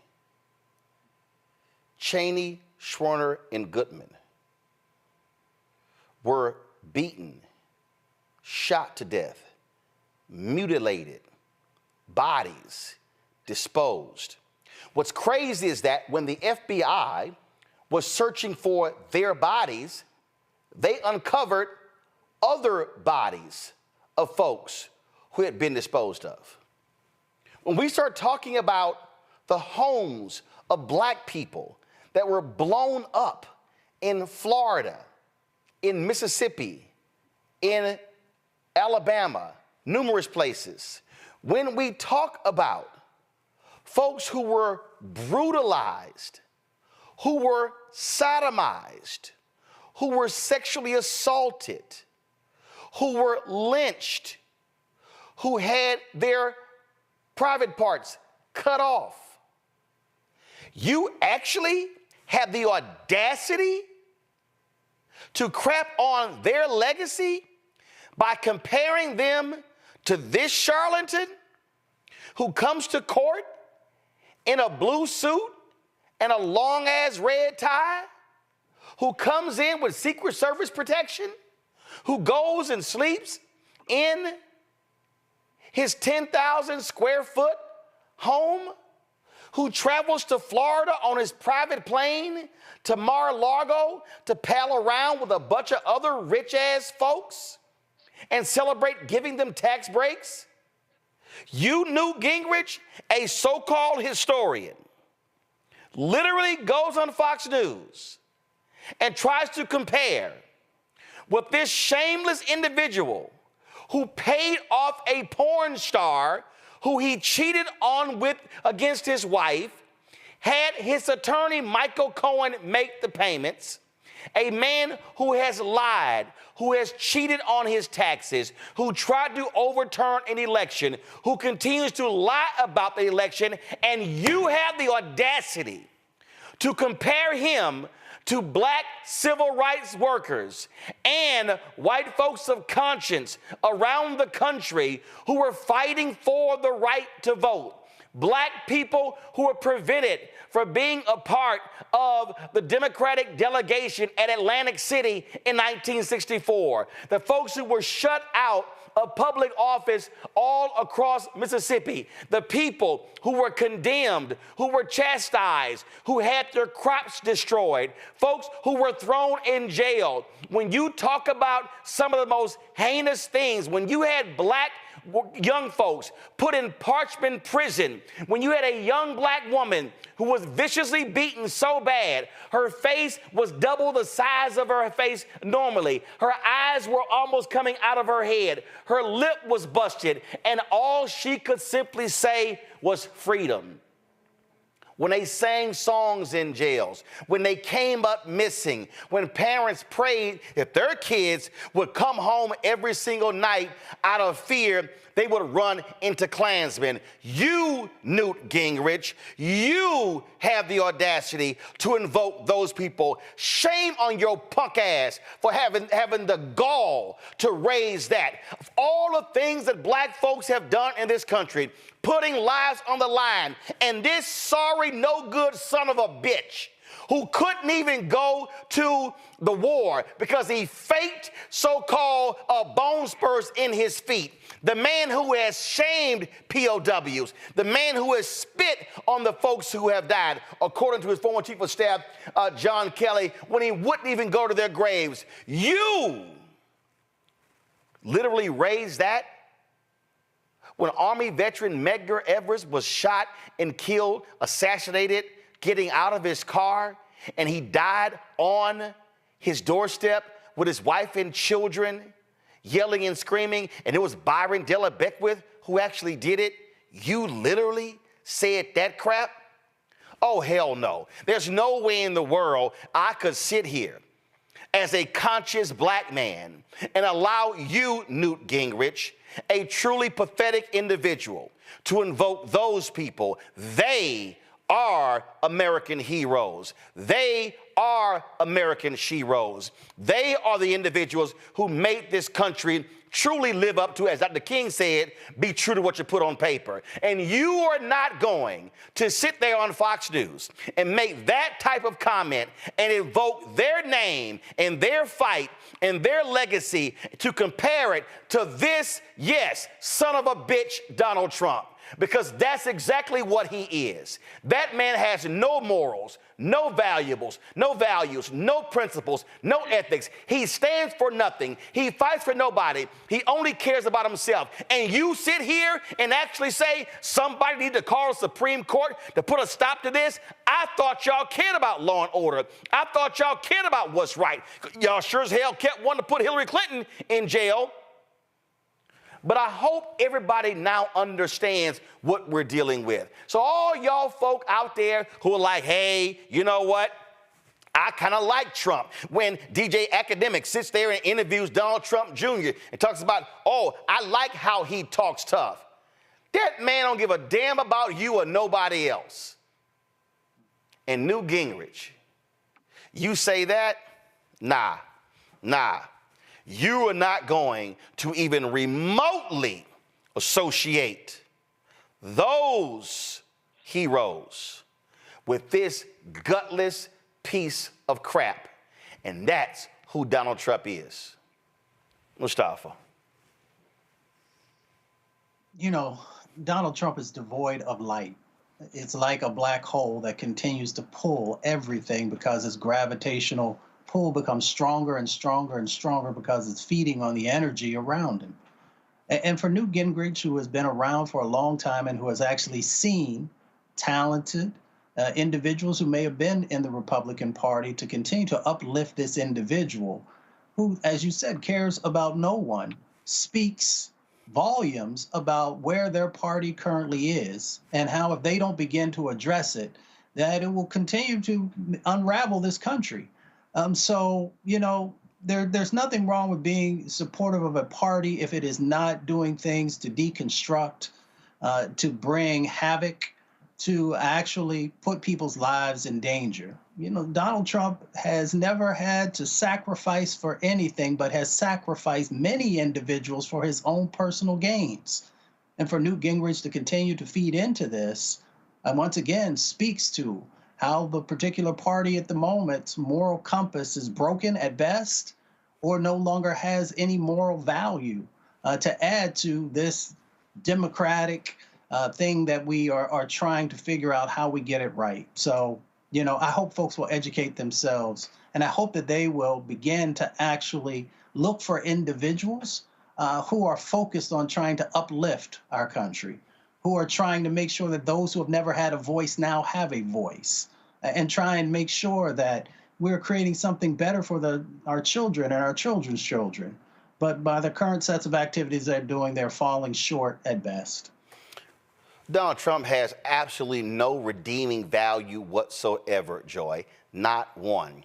And the reason this even ticks me off, because when I talk about the black civil rights workers, when you talk about Fannie Lou Hamer, when you talk about Bob Moses, when you talk about all these individuals, it's not just black people. It's so many other folk who put their lives on the line, who actually were willing to stand up and fight to end Jim Crow, to end segregation in this country. And so this so-called fight Donald Trump is in, paying off a porn star, you can't even remotely compare that to the battle against Jim Crow. Go to my iPad, Henry. This is a white man, y'all, who on this day in 1963, his name is William Moore. He was from Mississippi, but he had moved to Baltimore. He was found dead, as you see right here. This is from the Equal Justice Institute. On April 23rd, 1963, William L. Moore was found dead on U.S. Highway 11 near Attala, Alabama, 4 days shy of his 36th birthday. He was a white man in the midst of a one-man civil rights march to Jackson, Mississippi,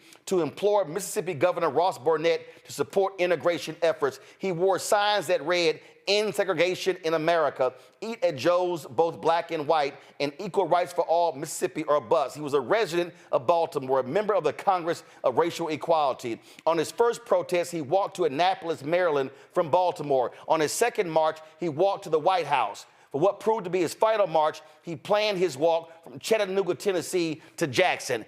Donald Trump, nowhere, anywhere, anyway, anyhow, Joy, should ever be mentioned in the same breath as this courageous white man, William Moore. That's right. And keep in mind, Newt Gingrich was an older man. So he's not talking about a bygone era that he doesn't remember. He was a contemporary of some of these civil rights leaders, champions, people who marched, or who was immediately their junior, right? Immediately the inheritor of that generation. And while he often tries to erase it from his resume, he started off as a Rockefeller Republican, right? A more moderate Republican, the era that we don't even think about now. Mr. Rockefeller would be appalled at who he has become, and would have known at that time, as the young Newt knew at that time, that Donald Trump and anyone in his league, including the current version of Newt Gingrich, are not fit to utter the names across their lips of any of the people who died, who fought, who bled, who cried during the civil rights movement. He ought to be ashamed of himself. John Quayle, he's from Georgia. He knows better. Now, if he wants to look like a fool and go defend Donald Trump, I don't care. You can do whatever. But what you're not going to do is invoke civil rights workers in Mississippi in the 60s and nobody say a thing. Listen, that was another difficult thing to watch, right? Because the civil rights movement, Donald Trump has, during the course of his campaign, has made references about why the blacks support him, right? Is because he is facing discrimination by all of these lawsuits. However, the civil rights movement, we were fighting for basic humane rights, right? The ability to walk in the front of a restaurant, the ability to be able to sit and eat at a restaurant with people that look diverse to us, right? The ability to attend universities, to be a part of anything, right? To be able to do, we were fighting to be able to do anything, to even be able to drink from the same water fountain as someone else, right? And amongst others, you know, you have Emmett Till, which was a teenager that was castrated and dragged by vehicles. And so, you know, it's very difficult to watch. It's very insulting to even make that comparison. For the two shouldn't even be in the same sentence, because you're comparing someone who is privileged and someone who has committed crimes, allegedly, right, until he's found guilty. And he's going through the criminal justice system like everyone else that commits crimes. But you can't compare these crimes that he is being prosecuted for with us fighting for basic human rights. There's nothing similar. Nothing. And frankly, you know, the fact that there are any types of mentions that Black people support him because of the discrimination that he's facing is, it's a horrific thing to even have to listen to or to watch. Oh, well, actually, it's insane. All right, folks, I got to go to break. We come back. We're going to talk about David Mamet and his outlandish take on DEI. Wait till I play for y'all what he had to say. And I got a couple of things to say to him as well. But before we go to that, when I had my last book signing, I, of course, had my book, White Fear, How the Browning of America is Making White Folks Lose Their Minds. And so folks stopped me and they said, Roland, I want to get all your other books. Well, the reality is the other books are all out of print except the book that I did on the election of President Barack Obama. It was called The First, President Barack Obama's Road to the White House. And I told the folks, I said, you know what? I said, let me go back and check. And so we got about 500 copies of the book available. And so this actually is all of the coverage of the 2008 election. But the other thing is this here. I talked to folks like Malik Yoba, Hill Harper, Erica Alexander, Kevin Lau, Spike Lee, Tatiana Ali. There's a lot of behind the scenes stuff in here as well, where I talked about some of the stuff that went down at CNN. Also, when you go through here, a lot of the photos that you see in here, photos that I actually shot, photos that were my time at CNN. And so what I decided to do, because one, I published the book and I own it myself, is that so I said, you know what, I'm going to slash the price to $10. And so we're going to have shipping and handling, $5.99. I'm going to personally autograph every copy. So if you actually want to order this book, I'm going to personally autograph every single copy. I'm not reprinting the book. So once we are sold out of these 500, that's it. They're gone. I'm not going to reprint it again. So you can go to RolandSMartin.com/the-first to get a copy of this book. And as I said, everybody who orders this book through the website, not on Amazon, only through RolandSMartin.com, I will personally autograph and mail you a copy of this book. And so, as I said, it's all of the covers, the actual interviews that I did with him. And just to show you, of course, when it came out, there's actually even in here the interviews that I did with him and Michelle Obama, which won TV One cable networks' its first 2 NAACP Image Awards. And so all of that for $10. Shipping and handling is $5.99. So if you go to RolandSMartin.com/the-first, again, I got 500 copies.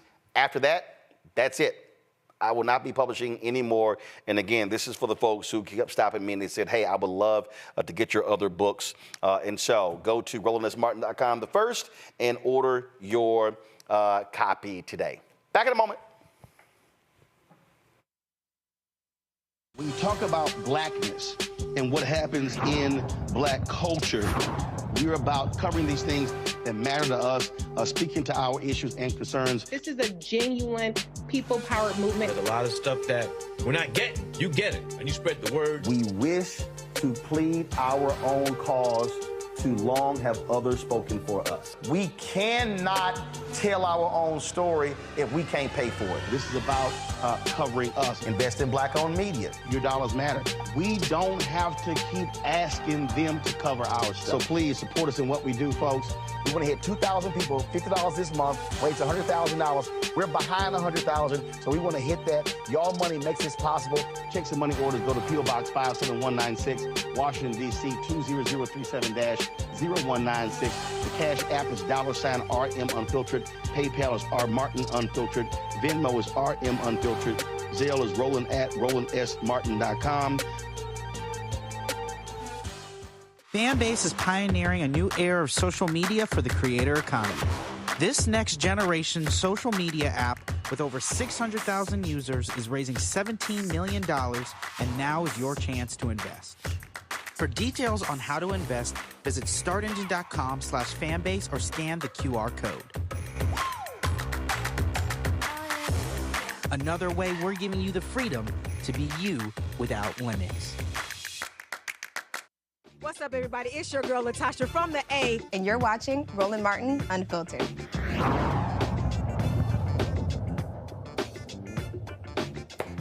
Isn't it amazing to keep listening to white men whine and complain about diversity, equity, and inclusion? Well, recently, screenwriter David Mamet did show at the Los Angeles Book Festival, and he really sounded like a complete ass with his whining. And so I saw this story and I said, oh my goodness, we got to go ahead and play for this because I got a few words. Check this out. You sort of allude to the idea that it's possible that the sort of pendulum has shifted too far, and that, you know, there are people who say agree with you who are sort of boxed out because of the sort of because of the thinking behind diversity, equity, inclusion initiatives. Do you feel like it is putting limits on the quality of the work, or on other groups, like making an impact in Hollywood? I don't know what groups make an impact in Hollywood, right? No, people talk about movies, and the movies have to change our lives. No movie ever changed anybody's life. They're flickering images on a screen. You know, they existed originally so that we could go, so that some Jew who got tired of being a tailor would put up a screen and he would show the movie, and eventually they came out here and started the movie business. They're there to entertain us. I don't need someone to educate me. It's the same thing as a sign that says gender neutral bathroom. What's the difference between gender neutral bathroom and bathroom? Who does bathroom exclude? So what does gender neutral bathroom do? Right? It politicizes the human excretory function. It's the same thing with DEI. It's fascist totalitarianism. Leave me fucking alone. That's what I say. All right, so he actually said a lot more than that. The folks at the LA Times actually have a story on that where he talked about a variety of things. And so one of the things he said that, go to my iPad, Henry, he talked about the Academy Awards now requiring having some diversity standards. He goes, the idea that I can't give you a stupid effing statue unless you have 7% of this, 8% of this, it's intrusive. Now, it says here that Mamet acknowledged that discrimination barred groups from participating in Hollywood for years. He thinks the pendulum has swung too far in the opposite direction. He describes the leaders of these diversity, equity, and inclusion initiatives as diversity capos and diversity commissars. And I love this here. The film industry has little business improving everybody's racial understanding, as does the fire department, Mamet said to a few loud laughs in the crowd. He argued that his colleagues are better off selling popcorn than trying to improve representation for women, queer talent, and other marginalized groups. Okay. Complaining about bathrooms, we heard that. And then he went on to talk about some other deals, but he also was interesting. Does Mamet think of his children as Nepo babies who benefited from his illustrious career? Not at all, he said. He feels gratified that they've learned from being on set with him. Quote, they earned it by merit, he said of daughter Zojia Mamet, who starred in Girls. They haven't benefited from any type of privilege, he said, and he thinks that DEI initiatives are taking away hard-earned opportunities. Quote, nobody ever gave my kids a job because of who they were related to. Okay, allow me to unpack this. So I'll start here. You heard in the clip, he talked about how a Jew created Hollywood, how they came out west. In fact, there's a book that's really a great book, which is an award-winning book. It's called An Empire of Their Own.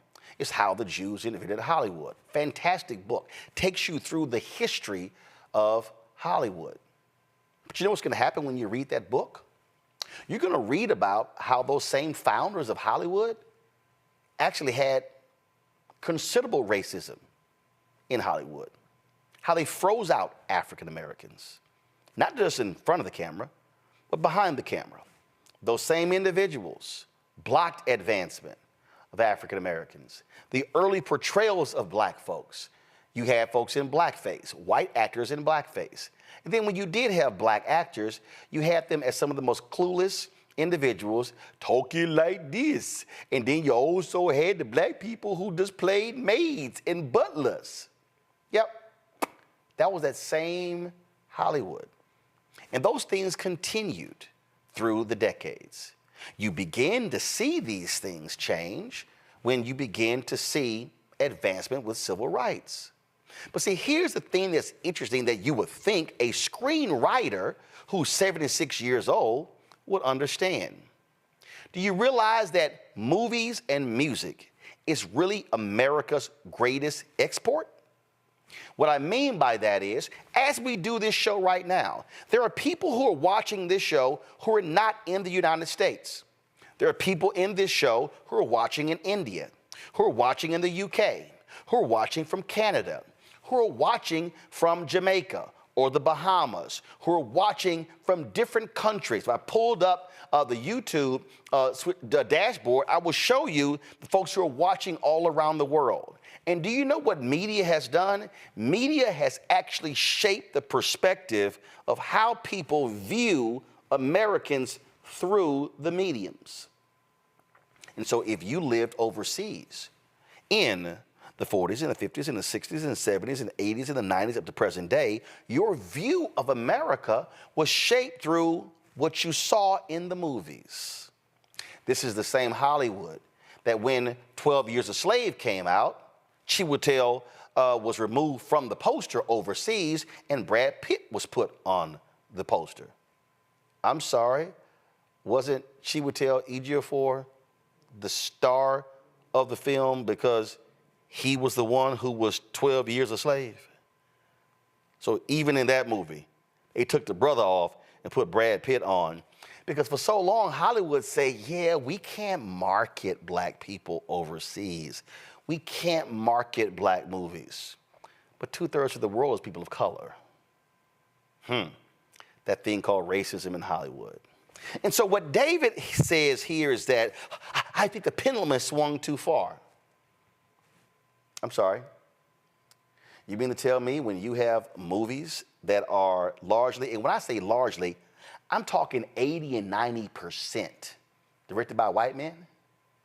And then when you have all white writers' rooms, and then when you have all white production rooms, and when you have folk who hire their friends and they lock people out, I'm sorry, explain to me the pendulum has swung. Let me help y'all out. If the pendulum is over here and it's 90% white, if you say the pendulum has swung too far, that means it's now 90% black Latino. That's not the case. See, really what David is saying is, damn it, we don't have all the jobs anymore. Damn, we now gotta compete. They now are creating programs that are forcing us to have to now talk to other people who don't look like us in order for them to get hired. And it is driving white people crazy. There's a reason I wrote my book, White Fear, how the browning of America is making white folks lose their minds. Because they now have to compete.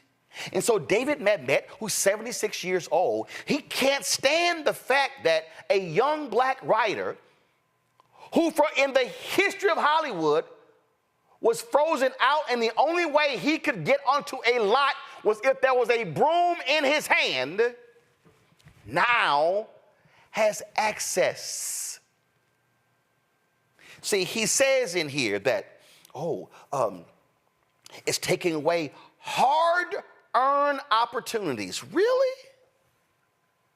Really? In the same breath, how he says his kids earned it.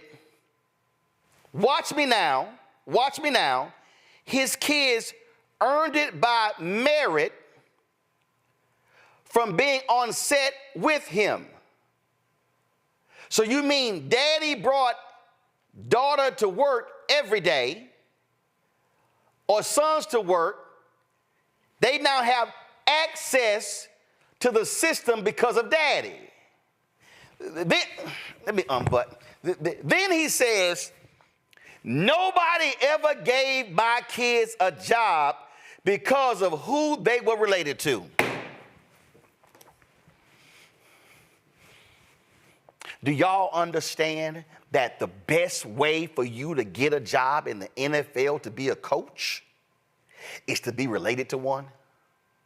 The tree of NFL coaches that are sons and nephews of other coaches is tremendous. It even happens in the booth, the broadcast booth. Phil Simms, followed by his son Chris Simms, who flamed out at quarterback, but now he's a top announcer. Multiple folks named Albert who are announcers. Multiple people named Buck who are announcers. How many black people, David, have an opportunity to come to the set every day? And let's just be real. David Mamet, I think that's how his name is pronounced, is a legendary screenwriter. Are you trying to convince me that if your last name was Mamet and you asked for a meeting in Hollywood, the first question they would not ask is your daddy David? You damn right you're going to get a meeting. Oh, you're probably going to get a meeting because you're going to receptions and parties with your daddy, and you now are meeting the elite of Hollywood. You're now meeting the folks who greenlight films. You're now meeting the folks who produce films. You're meeting the folks who direct films. And so there's no doubt that they are going to hook up David Mamet's daughter with an opportunity because of who her daddy is. And see, I love this here. I love this. They learned from me. They learned from me by being on set every day. Quote, they earned it by merit. Michael Jordan had sons. He's arguably the greatest basketball player ever. They sat next to him every day. They went to games with Michael Jordan. Michael Jordan's sons can't play like Michael Jordan. So this idea that just because your kids came with you, just somehow that makes them amazing and highly talented because they came to work with you.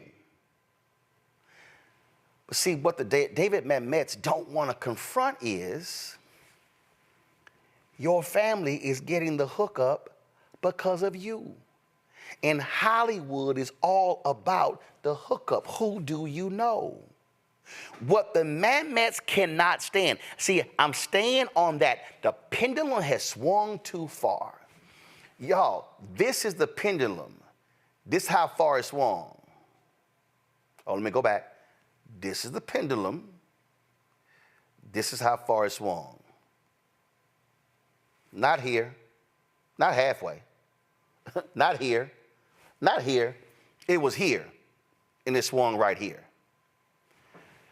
Oh, they're taking away hard-earned opportunities. What the haters of DEI don't like is that they have had this thing to themselves. Y'all, I'm in the media business. You think I'm lying? if I ask Henry to come out here right now and say, Henry, you've worked in production for 30 years who in D.C. You've worked at all of these places, NBC, ABC, CBS, C-SPAN, all of these people. When we had the TV One show, y'all, during TV One, we contracted the studio out with News Channel. And I was in there one day. Now, mind you, we're a black-owned network. And I'm sitting here, and I had to ask the question, why is nearly everybody I see as a technician non-black? Now, we had a couple of black folks who ran cameras, but the folks in audio, the folks in video playback, the folks in lighting, the folk in other areas of production, there were very few black people. Because you know why?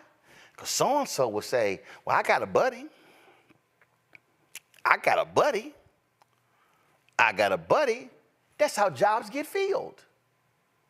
We've frozen out of those economic opportunities. Very few African Americans. Look, I'm going to be straight up. When we launched this show, all of my audio technicians were black. I said, Henry, you got to tell my man he gonna go have to hire some black people to train them how to do audio. Here's my whole point. You cannot change the game unless you bring in folk, and you can't depend on folks' good nature to do it. John Landgraf, who was the president of FX, he said that. I've talked about him beforehand. John Landgraf saw it. He said, I cannot have 90% of my showrunners and directors being white men. He said, quote, I love my white men. He said, but my job is to produce content for a diversified audience. If all of my content, if all of my writers, my showrunners, my directors are coming from the same perspective, then I'm not going to be able to appeal to a broader audience, and they will not be able to watch my shows. Therefore, my ratings will not be able to go up. My shows will not win awards. I will not be able to generate ratings. I will not be able to increase advertising, and then I'm going to be out of a job. So John Landgraf said, this got to change. Within a year, numbers had changed. Because you know what happened?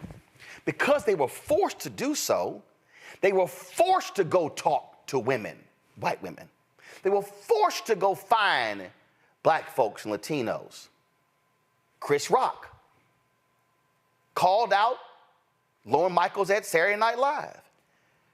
Chris Rock said, y'all keep going to the same two places to get the same people to be on Saturday Night Live.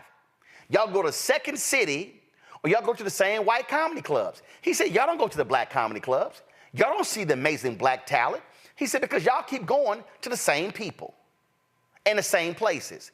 Chris said, y'all are gonna have to go to some other places in order to do that. I don't have the name of it right now. Y'all find it for me. But there was a famous black comedy club in Los Angeles. And guess what? All the white comedy clubs, Laugh In, Laugh Factory, that's where all the white comics. The black comics couldn't go there. If you go to Amazon Prime Video, I think it's Amazon or Hulu, my man, Guy Torre, they have a documentary called Fat Tuesdays. Because what happened was the black comedy club, where Robin Harris was, that's where all the black talent was. They couldn't get to the white comedy club. They were frozen out of the white comedy club, save for a few black people. Guy Torre created Fat Tuesday, which allowed the black comedians to have one night, and for the white talent folk to come see them. That's how many of them got shows. If God doesn't create that, then you don't put them in front of the folk who are picking the people to do television shows, sitcoms, and movies. And also fill writers' rooms. See, the David Mamet's, what they can't stand is, they can't stand the fact that what the Academy is now saying is, y'all have to do this. We're going to force you to do this because, David, we can't depend on folk doing this thing the right way. And that's really what DEI does. And see, this is very simple to anybody white who opposes DEI. Do the right thing. Do the right thing. See, now, don't come talk to me about hard-earned opportunities and how some folks getting frozen out when y'all been freezing us out for more than 100 years. Now, all of a sudden, y'all want to talk about merit. Now, all of a sudden, y'all want to talk about, oh, so-and-so deserves it? Do you really want to have that conversation? The number of talented, smart black people who were kept out of medical schools, kept out of law schools, kept out of writers' rooms, kept off of the stage, kept out of numerous jobs, and now all of a sudden, a couple of black people and Latinos, and let's be real clear, the greatest beneficiary of DEI has been white women. Now, because the room is no longer white male faces, oh my God, the pendulum has simply swung too far. Really? Is that what you're saying? Now, a lot of these DEI initiatives are BS because the leadership is not fully committed to making it possible. Nelson Peltz, who was one of the folks investing, he was trying to take down Bob Iger at Disney. Why do I have to see movies with an all-female cast? Why do I have to see movies with an all-black cast? But your white ass sure didn't mind them black dollars for Black Panther when it hit $1 billion. See, y'all, he was upset because they said, maybe we should start making movies and folk actually see themselves on it and they might be interested. Everybody swore Barbie was going to be a massive failure. It's too feminist. You know what's not feminist? Green. You know what not racist? Green. It's amazing how money sure can change a lot of people's view, but here's the crazy thing about Hollywood, David Mamet. A study was done that said Hollywood could generate an additional $10 billion a year if they embrace diversity, and there are still people fighting it. So what does that tell you? What they're saying is, well, hell, if that means more money, we still don't give a damn. And my last point before I go to my panel on this, and that is I need y'all to understand that DEI only works when leadership says it's a priority. When leadership says this is going to happen. So David Mamet, if you don't like the standards that the Academy has put in, why don't you sit down with your friends who are writers and showrunners and directors and producers and studio heads and say, why have y'all been blocking Black and Latino and Asian and Native American and white female talent all these years? Why is this a boys' club? Why do we have writers' rooms for movies, the comedy movies, where they only would go to the Hasty Pudding at Harvard and draft them? They wouldn't go to some of the great HBCUs and say, man, there's some funny people writing down here. No, they will only go to the folks who were there at Harvard. That became, literally, if you wrote there, you got hired in Hollywood. It was just automatic. They have been freezing us out of the opportunities and the money for decades. And the David Mamets are now mad because the door is open. You say well earned. This is real simple. James Brown said it best. Don't hand me nothing. Open the door and get it myself. The David Mamets of the world hate the fact that the door is now opened. Well, guess what, David? We here. And when that door gets cracked open, we gonna swing that sumbitch real wide. And we gonna bring in a whole bunch of folk with us.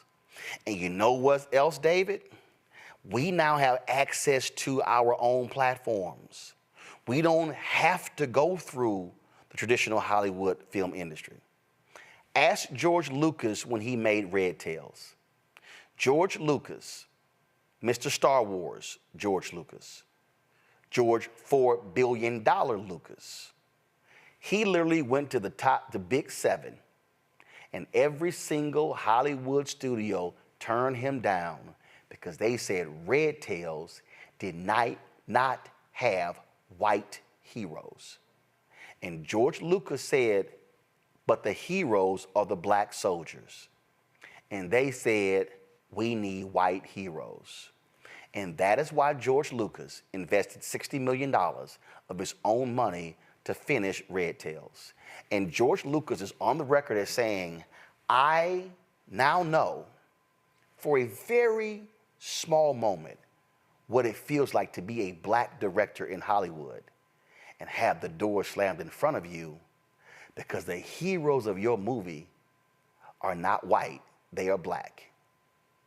But I guess David Mamet, I guess he didn't read that story. Because probably if you're talking about black subjects, he's not interested. Final comment from my panel. Jonquil, you first. Well, you know, the whole thing with DEI is that there's this assumption that because the door is open, that you lack the skills and the talent to do that job and be the best at that job. I think that's one of the things that's left out quite often. And secondarily, media is one of the most powerful forms of influence in the world, right? We're talking about television, film, music.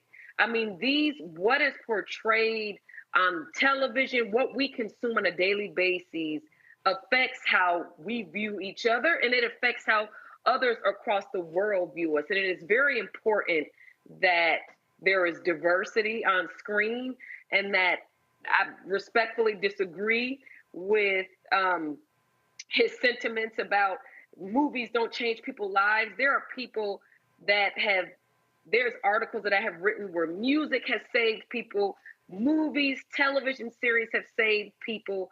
People have learned emergency techniques from the media just from watching scripted television shows. And so I just said all that to say that diversity is important. And just like you stated, just because the door is open, you're just giving me the opportunity. But that does not mean that I am not the most qualified to do that job. Joy.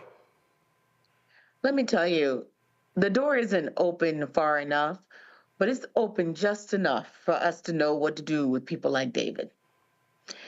David, I wish you difficult times in getting your movies made. Not only is he a screenwriter, he's also a director. Who would want to work with a person like that? If you are over one of these major productions, you are an employer. Who would believe that he is not discriminating against them with language and talk like that? Any insurance company that's looking to support one of his films should think twice. David is from a bygone era, and maybe his last movie has been made. Mustafa closes out. Black excellence and black talent has always scared many people in America. As we came out of the Reconstruction period, then they began to create these films like Birth of a Nation, first one ever shown at the White House, that began to reframe who we are and our experiences and the value that they did not see us bringing to America. Then you fast forward to modern times. You know, we remember the words of Miss Fannie Lou Hamer when she said, "I'm sick and tired of being sick and tired." That is a set of experiences that many people of color in Hollywood had to go through. No matter how talented they were, no matter how excellent they were, they still couldn't get the sets of opportunities. But the pendulum is slowly swinging, and we find opportunities now, as you said, on so many different types of platforms to make sure that people cannot deny the excellence that we bring forward, the ingenuity, the innovation. So as we have always, when we began to make progress, folks have tried to find ways, either both subtly or in your face, to slow that down. But no longer are you going to be able to do that, because we are going to not only embrace our excellence, but we're going to make sure that the world knows it in every form and fashion that it exists. Gotta love it. The pendulum has swung too far. All right. Joy, Mustafa, Jonquil, I really appreciate y'all being on today's show. Thank you so very much. Folks, that is it for us. I went over a little time, but I need to take some time to smack some folks around, because I just want y'all to understand, this is why this show matters. The stuff we talk about, they not talking about on MSNBC, on CNN, on Fox News. I guarantee you, they wall-to-wall Trump and his trial. I ain't spending that much time on that damn thing. This is why we got to have our own platforms. We got to have our own shows where we own and control, and we are telling our story. Your support is critical. So when I'm asking you to go to get this book, again, we got 500 copies. All that money from here is coming right back into the show. And so you can get, of course, autographed copy of the first. Some of y'all are saying the site is slow. That means a lot of people are on the site. So please take your time. Just go to RolandSMartin.com/the first. When I'm saying, hey, get our pocket squares, whether it's the Shibori pocket square or whether it's the feather pocket squares, same thing. What you do is you go to RolandSMartin.com/pocket squares. The money from that coming back into the show. You also have an opportunity to join our Bring the Funk fan club, folks. And your support is critically important. So you can send your check and money order to P.O. Box 57196, Washington, D.C., 20037-0196. Cash App is $RM Unfiltered. PayPal, R Martin Unfiltered. Venmo is RM Unfiltered. Zelle, Roland at RolandSMartin.com, Roland at RolandMartinUnfiltered.com. And, of course, download the Black Star Network app, Apple phone, Android phone, Apple TV, Android TV, Roku, Amazon Fire TV, Xbox One, Samsung Smart TV. And, of course, as I said, get White Fear, How the Browning of America is Making White Folks Lose Their Minds. Available at Ben Bella Books, Amazon, Barnes & Noble, IndieBound, Bookshop, Chapters, Books A Million, Target. Download the audio version on Audible. Folks, that's it. I'll see y'all tomorrow right here on Roland Martin Unfiltered on the Black Star Network. Watch our content on our YouTube channel. Go to the Black Star Network app as well. I'll see y'all tomorrow. Holla! Black Star Network is here. Oh, no punch! I'm real revolutionary right now. Thank you for being the voice of Black America. All momentum we have now, we have to keep this going. The video looks phenomenal. See, this difference between Black Star Network and black-owned media and something like CNN. You can't be black-owned media and be scared. It's time to be smart. Bring your eyeballs home. You dig?